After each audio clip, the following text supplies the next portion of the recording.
What is the most chilling documentary you have ever watched? Story 1. The Last Days of Peter Bergman. In 2009, a gray-haired man arrived by bus in the seaport town of Sligo in Ireland. Under the name Peter Bergman, he checked into a hotel and carried 3 large pieces of luggage to his room. Over the next 3 days, he was captured by closed-circuit security cameras, leaving the hotel with a full plastic bag and returning to his room with nothing. On the 4th day, he went to the nearby seaside village of Ross's Point, where he would later wash up on the shore. No one has been able to identify this guy. His name was fake. They've never been able to track him to family, and no one's ever come looking for him. It's bizarre. Why would he just drop off the face of the earth like that? Clearly trying to hide his identity. Story 2. Green Chimneys. My father made this documentary. The film is about teenage boys in an institution after being rejected or taken from their families. He made this film not knowing his only son was in an identical institution just a few hundred miles away. He did not know I existed. I did not know I was a product of paternity fraud. Only 5 years ago, my identity was revealed. When I was given his name, I Googled it, and this film popped up immediately. I was floored in so many complex and confusing ways. Shortly after seeing the film, I met my father for the first time at a local Starbucks.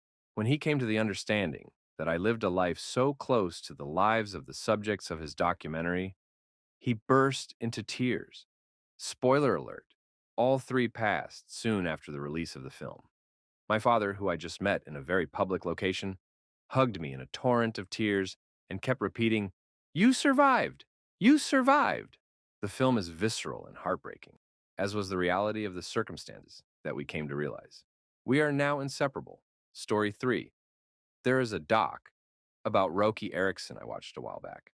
For those of you who don't know who he was in a band called the 13th Floor Elevators in the 60s. They are credited, to some dispute, as the band that invented psychedelic music. Anyway, Roky had underlying schizophrenia and used to gobble a ton of acid and a bunch of other substances. He lost his grip on reality and quit the music business. The part that got me most about the documentary was that his mom did a lot of the interviews. His mom used to be slightly famous in her own right. When Roky lost his sanity, she took him in and coddled him in the creepiest of ways, kept him away from doctors and family in order to keep him in a semi-catatonic state, so she would have a perpetual child to smother and pour all other insecurities into. She pretty much ruined his life for decades. It should be noted that in the mid-70s, he had a period of time where he felt better and put out some new music under his own name. His brother finally got power of attorney over him and got him cleaned up and on meds. He has gotten back into music since then and has a much better life. That documentary was supposed to be about the music and the times he lived in, but had an underlying theme of, look how crazy this lady is. Story 4, Out of the Clear Blue Sky. I think it's on Netflix. It's about the losses faced by Cantor Fitzgerald after 9/11. They were all above the floors of impact, and none of the employees who were there during the attacks survived. They lost about 600 people, if I remember correctly, and how the company had to scramble to stay afloat afterward. It also shows the CEO's perspective on some of the actions he had to take afterward. Example, removing those declared missing after 9/11 from the payroll after a while, to keep the company afloat for the survivors and their families and the families of the deceased. Really touching story. 7 Days in September is also a good 9/11 documentary. I actually met Edie Lutnick because I won a competition for a film I made about 9/11 when I was younger. Me and a few others sat down with her and she told us her story. She and her 2 brothers ran Cantor Fitzgerald. 658 members of her company were taken that day, including her brother Gary. He was a wonderful man from what I heard. Edie explained how she was one of the few companies to fight for the names on the 9/11 memorials to be in an organized manner. Mayor Bloomberg wanted the names to be randomly organized around the memorial. Edie made sure that the tight-knit company's names were arranged, so that friends were next to friends and families together. She truly changed my outlook on the world, and I'm grateful I got the opportunity to talk with her. She wrote a book called The Unbroken Bond, which explains her story better than mine. Story 5. The Cove. I was disturbed. Around the time that this came out, I had been watching lots of the nature series Planet Earth, and others like it. I watched them mostly because I had gotten my first HD TV and Blu-ray player. And the definition on the nature shows was significantly more impressive to me than many of the Blu-ray movies I had at the time. A few weeks after finishing those series and movies, I fell ill with some sort of stomach bug, which kept me home from work and frequently nauseous. My girlfriend at the time thought it would be a nice gesture to buy me some soup and rent me a movie during her lunch break. As I'm sure you can guess, she chose The Cove as the movie without knowing what it was. I had never heard of it and didn't really understand why she picked it for me. So she explained that it's about dolphins, and I know you like nature shows. I wasn't exactly excited to watch a movie about dolphins, but I was impressed by her thoughtfulness and appreciated her taking the time and energy to surprise me with lunch and a movie. She left to go back to work, and I took my soup to the couch to try to eat my meal. I was nervous because I hadn't been able to keep food down with how sensitive my stomach had been. But I was very hungry and willing to give it extra effort because I didn't want to waste her gift. I popped in the movie and started sipping my soup. I was making good progress on my meal and was keeping my food down, but then the slaughter started happening in the movie and all my hard work went to waste. We laugh about it now, but on that day I was horrified and she was mortified. Story 6, Crocodile Gennady, which has been renamed almost wholly since I watched it. It's about a Ukrainian pastor who collects street children who are in basically the worst possible condition. Full-blown alcoholics by age 5, disease riddled from using, dirty needles by age 7, living in the sewers, etc., and brings them to his orphanage, which he cannot get state funding for because of the vigilante nature of his operation. This crap is 100% real. It makes the kids in Slumdog Millionaire look privileged, and the turns it takes during filming are really crazy. Be prepared emotionally. Story 7, the TV documentary about the school shooting I was caught in, where my old classmate got shot once, but left 6 holes as the bullet traveled through one arm into his chest, bounced off his sternum, out his chest, and through the other arm. The documentary was not shot at the college the shooting happened in, but they managed to have camera angles which were very reminiscent of the atrium. I was tense and possibly catatonic during the hour, then broke down crying when they showed the police officer taking out the shooter. Writing this, my eyes are wet and my lip is quivering. I believe this will be the 10-year anniversary in September. Story 8.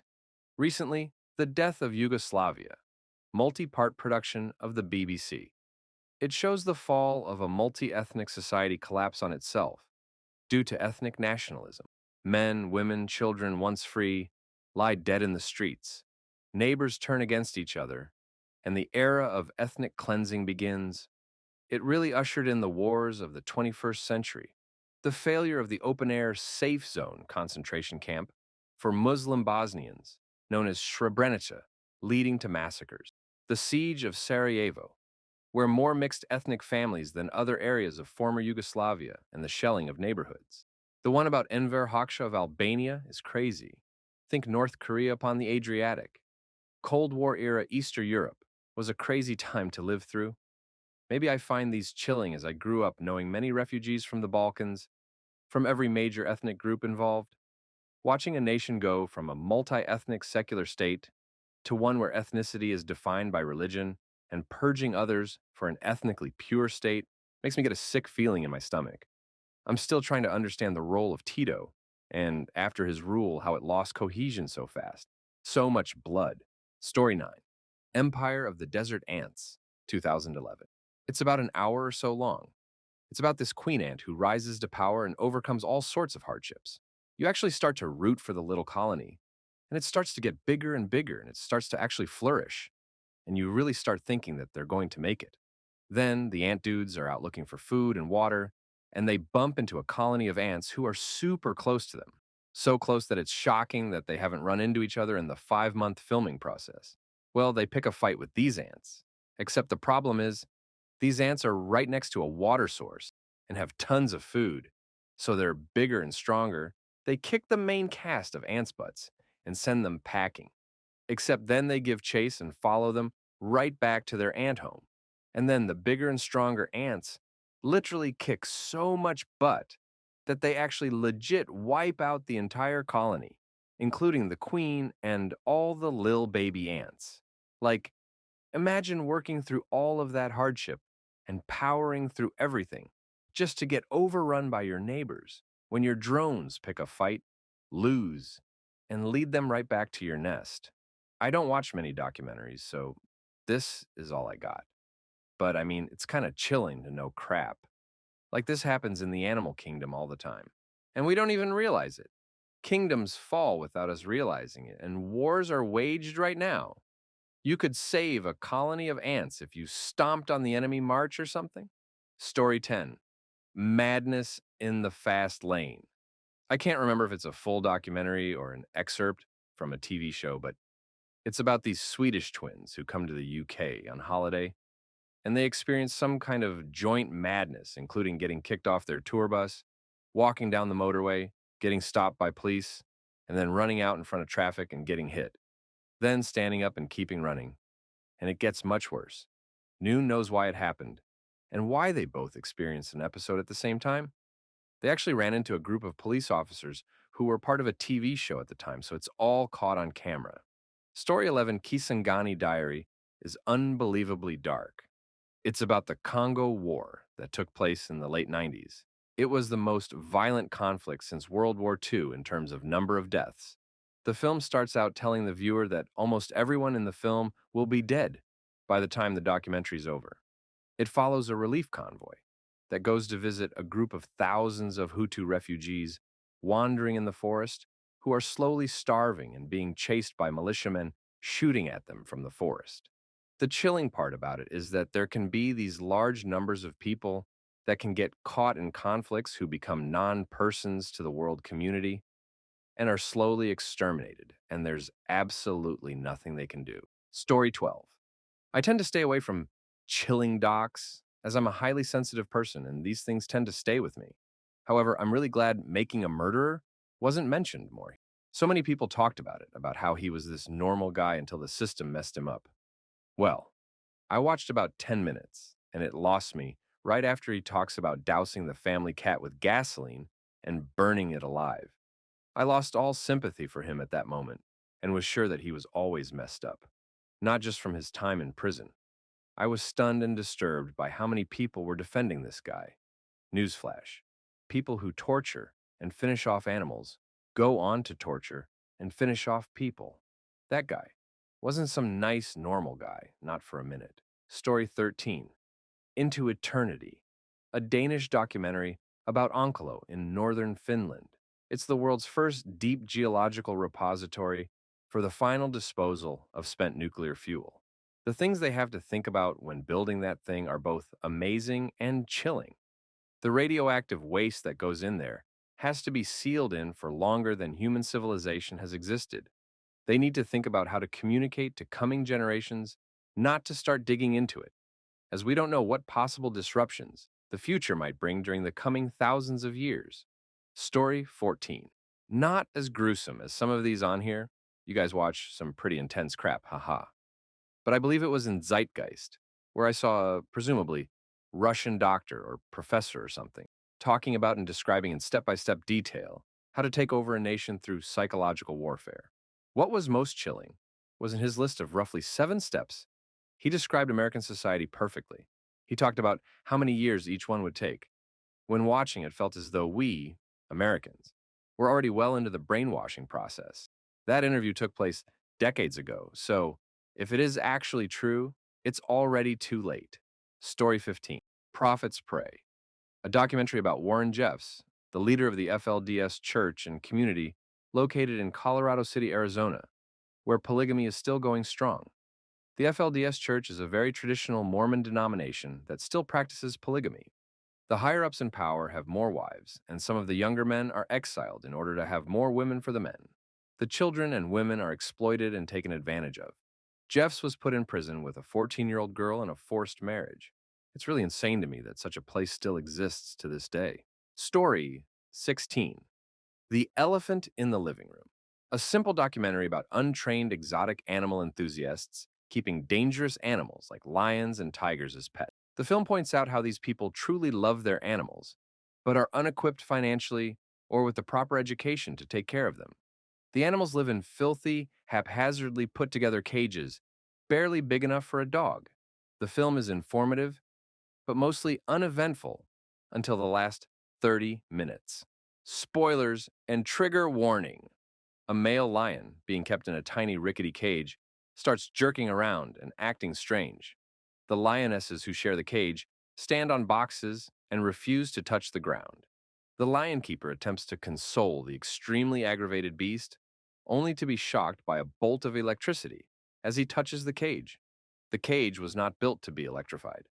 They find a live wire in a nearby junk shack because it had been raining. The ground was wet and sending, I forget the exact voltage, tens of thousands of volts into the lion cage. The male lion groans in agony and twitches with violence because can't escape the charges. He eventually dies after like 15 minutes of non-stop electrocution because the owner was too broke and or ignorant to maintain the grounds. The sound of that poor animal howling in pain and watching him collapse and seize on the ground from exhaustion is one of the most disturbing things I ever watched. The owner eventually gave his remaining 3 lionesses to an exotic reserve after the tragedy of finishing off his beloved animal in one of the most painful ways imaginable. Story 17, Merchants of Doubt, a documentary on how the public is more or less manipulated by paid consultants and corporations. Hired professionals pose as scientific experts and muddy the waters of information by spreading false information. The chilling part is they interview these people who openly admit this tactic, show footage from their interviews on popular news outlets, yet people still believe them and repeat this crap as truth. It's frightening how many times this happens and continues to happen. If you have money, you can change public opinion by simply pretending there is a controversy when there is not. Topics include the tobacco industry, chemicals, and environment. Story 18, The Imposter. Not as disturbing as some of the others listed, but it's still chilling. Basically, it's the story of a kid who went missing in 1994 in Texas. 3 years later, a French man impersonates the missing child and claims to be the lost son and seeks to live with the Texas family. You'd think this would be snuffed out pretty quickly, except for the fact that the Texas family accepts him as their own with almost no questions asked. Later, the authorities and some other family members do further research to prove he is an imposter. The most chilling part for me wasn't that the French guy impersonated a missing Texas teenager. It was the feeling in the pit of my stomach that one or multiple family members were responsible for the kid going missing and put up with the whole charade and went on as normal. Story 19. The documentary 0 Days is about the virus, cyber, Stuxnet. I don't want to get too much into the details because the documentary is really good. I love crime documentaries, but they often tell the stories of isolated incidents. This is about the conspiracy of governments told through well-formed arguments rather than crazy suggestions. Chilling because it tells the story of a world and networks that affect all of us. It's also one of those things that make you think, well, if they pulled this off, what else might we not know about? Story 20. Jesus Camp. I'm a Christian, but even I was really freaked out by the way the kids acted in that documentary. Although I wouldn't say it was super chilling, but definitely a bit creepy. Those kids are definitely brainwashed. You can be a Christian and love Jesus without acting like that, especially when they started speaking in tongues. I believe that there are probably some people out there that can legitimately speak in tongues, but they are a minority, and it's definitely not just something a kid can do when told to randomly. Story 21. I wouldn't call it chilling, but I watched one on Netflix I found pretty amazing. Touching the Void, about 2 men who climbed some mountain in the Andes, trying to get some record. One of them falls down a cliff and breaks his leg on the way down, leaving him unable to walk. Their situation was already bad, with no food or water left and thousands of feet left to go. So it was pretty obvious he was going to end up being left behind to die. But the other one tries to come up with a plan anyway and starts lowering his friend down the mountain a few hundred feet at a time with a rope. Unfortunately, he ends up lowering the other man off a cliff. They are too far apart to hear each other. All the first one knows is that the other man has his whole weight on the rope, so he can't be pulled up. After a few hours of not knowing what to do, he is frostbitten and starts to get pulled down with his friend and makes the decision to cut the rope to save himself. His friend falls 150 feet into a crevasse, but somehow survives even that. He can see the top, but is unable to climb upwards with his broken leg and frostbite. so he climbs downward into the abyss instead. Miraculously, he finds a way out onto the mountain and spends the next 3 days crawling down the mountain until he reaches the camp near death. The middle of the night before the morning, his friend had decided he was giving up on finding the other guy alive and leaving. Basically, the broken leg guy was an unkillable badass. Story 22. There's a documentary on Netflix where a U.S. Army officer recorded firsthand his experience in Iraq. It's sickening the way humans can treat each other over rules we've made for ourselves. I don't remember the name of it, but in the end, the soldiers have shot a guy. They drag him into a courtyard and you see him slowly dying, gargling in his own blood. As it is for anyone who has browsed enough on the internet, I'm desensitized to death and violence, but the things they were saying and the way they just left him to die without administering aid is disgusting. As someone in the military, I understand it, but at the same time, I felt a deep sorrow for humans, as a race, that we could do this to each other. Anyone know which documentary I'm talking about? Story 23. Deep Water, without a doubt. Wonderfully made and full of really amazing dark twists. Here's the IMDb synopsis. In 1968, Donald Crowhurst, an inexperienced British sailor, puts up his home as collateral, gains financial backing, and enters the Golden Globe, the first non-stop boat race around the world. Under dire financial pressure, Crowhurst decides to set sail before his boat is fully built, leaving it unprepared for the stresses of the open ocean. Crowhurst is underprepared himself, and his decision to embark before he and his vessel are ready sets a deadly chain of events into motion. Story 24. Finding Vivian Maier, it's on Netflix for those interested. A quote from her website. This intriguing documentary shuttles from New York to France to Chicago as it traces the life story of the late Vivian Maier, a career nanny whose previously unknown cache of 100,000 photographs has earned her a posthumous reputation as one of America's most accomplished and insightful street photographers. This woman could have been one of the best photographers of our time, back in the 50s, except she didn't share her work with virtually anyone. Great documentary for those who like photography.